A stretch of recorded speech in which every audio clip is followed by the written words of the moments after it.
Hey everyone, Mr. Wyland here. As my hair's kind of sticking up. So anyway, we are in the fall of the Roman Empire. Shouldn't take long. We're going to go over this. We talked a little bit about the Roman Empire and its success under many different leaders as a republic, and then kind of forming into an empire thanks to Julius Caesar, Octavian, um, who eventually became Augustus, and then eventually coming around Constantine, which we're going to talk a little bit more about in this one. But Rome can only grow so much. It's like an athlete. An athlete can only do so much. Can achieve so much. Like LeBron James, eventually at some point is going to reach his peak, and he is going to go downhill. And next thing you know, we're basically on the farewell tour of LeBron James.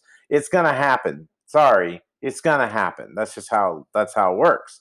But we can enjoy and appreciate the greatness, but we also have to understand that there's a fall, and how severe that fall is. That's what we're going to find out about the Roman Empire. So the Roman Empire had some success early on with Caesar and Augustus, and you're going to see here with Constantine. But ultimately, what one of the weaknesses that's going to happen is the end of the Pax Romana. Remember, the Pax Romana was a span of 200 years of peace, not having to worry about invasions at all. You had the economy working. People seemed to, yeah, I mean, you had some, a few individuals here and there within certain provinces who are like, gosh, I really don't like the Romans. But then when you start to think about it, going, oh, which we're going to talk about in section 5, the Romans did a lot for them. But once the Pax Romana goes away, that's when things start to really fall apart. And primarily a lot of that has to do with the weak leadership at the time. In after 180, you see the empire is starting to deal with some challenges, some new problems.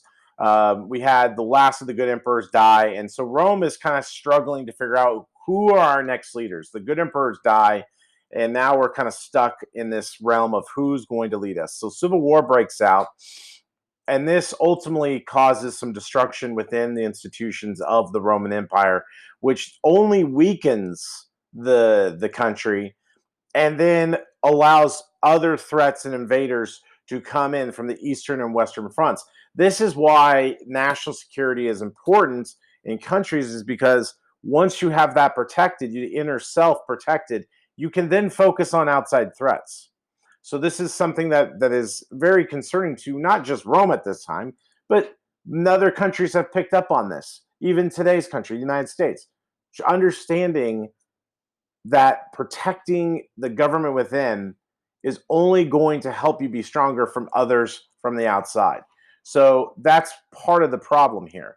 The other problem is the military dictatorship. We see that emperors' increased size of Roman army becomes an issue. That means that because as the army is growing, so are your resources, so are your finances. You have to start paying these guys now. It's not like these guys are doing this for free. Yes, there's some sort of civic duty, like, oh, I'm honoring Rome. I'm a Roman citizen, and I'm going to go and be serve the military. Yes, but they also want to get paid, and that's kind of what happens here. So it kind of causes an economic crisis. You see that the empire military dictatorship is causing some problems. Legions deposed emperors, elevated own leaders to the throne. So we start to see the legions who had been trusted the emperors for so long, started to elevate their own leaders to the throne, started to go, you know what? I am going to, instead of, basically trusting the emperor for every word, they're going to go, you know what? The emperor doesn't have the power now. We have the power, and we're going to be the ones to dictate who gets to hold the throne. So 20 emperors in 49 years we see happening, all but one had died violently. So you're seeing that basically, as certain military leaders are gaining power, they have the strength, and they're the ones dictating who gets to be on the throne. So you have weak leaders. Then you have also military leaders who are not honoring the system of the government. Then you have economic troubles, and this is a big deal. Anytime a country is falling apart, the economy is always the main source. And so insecurity of the civil wars, invasion affected Roman life. We see robbery, piracy increase, travel hazards. Merchants were fearing the shipping of goods because they were not getting the protection they needed, plus dealing with hazards like natural disasters. And then military needs required more revenue. Emperors had to raise then taxes, and that becomes a problem when you start to tax the people. Because once they tax the people, that's when also inflation rose. So value of money declined as taxes rose. And so that means that you had to price goods at a higher rate. And that is going to ultimately upset people, especially over the minted coins with copper, lead, and silver. We start to see that there was questioning in the value of the coining of the money, whether or not that currency was valuable enough, how strong was that currency, and ultimately that caused a rise in prices, and that's obviously going to make people mad when you can't afford the bread. So the crisis of 200s shattered the Roman world. We start to see that reforms had to be made in order to survive, and two capable emperors kind of rose to power during this time. One of them is Diocletian, and Diocletian took power in 284. He changed the empire he changed the empire into an absolute monarchy. It's not, oh, this is an empire where I'm the emperor. Yes, I'll let the Senate kind of make decisions, but I have some ultimate decision. But I'm going to talk to my governor. No, it's like he's the boss now. So he places himself above subjects, ruled with no accountability to anyone. Basically, at this point, who cares what the Senate says? Who cares what the governors say? I'm the boss. You will listen to me. So this ultimately does divide the empire. He divided the empire. He divides the empire into to improve efficiency. He ruled the eastern half himself, and then appointed co-emperors to rule the western provinces. Probably preferred the eastern half more than the western. Probably better scenery, possible. But also, too, it was a lot harder to run the western half because you had a lot of different people and tribes, and that became a bit of a problem, which we'll talk later about this. Caesar's helped run the empire. He forced society into rigid order, sons to follow trades. So basically, like he basically said, okay, this is how we're going to run the society. This is how we're going to run the economy. Yeah, sons, I know you want to do your own thing, but you're going to have to follow your dad's trades and social positions of their father. So if your dad was a carpenter, you're going to become a carpenter. If your dad was a politician, most likely you're going to work your way to become a politician. Peasants tied to the land that they farmed, and they increased the army to full attention to defense. So imperial economy came under state direction of Diocletian. We see commercial manufacturing activities geared towards the needs of the imperial defense. So everything was about his government. New tax system raised money for the government and the army, which helps keep some stability there. Reforms drastic and successful, though, but saved the empire from actually collapsing. We do see Diocletian does retire, worked well while he remained emperor. Diocletian, the co-emperor, retired in 305. Two Caesars rose as co-emperors. Unfortunately, again, here's the problem. When people come into power, they get a little bit too, air in their heads, helium in their heads. They start to lose a sense of reality and a sense of this power.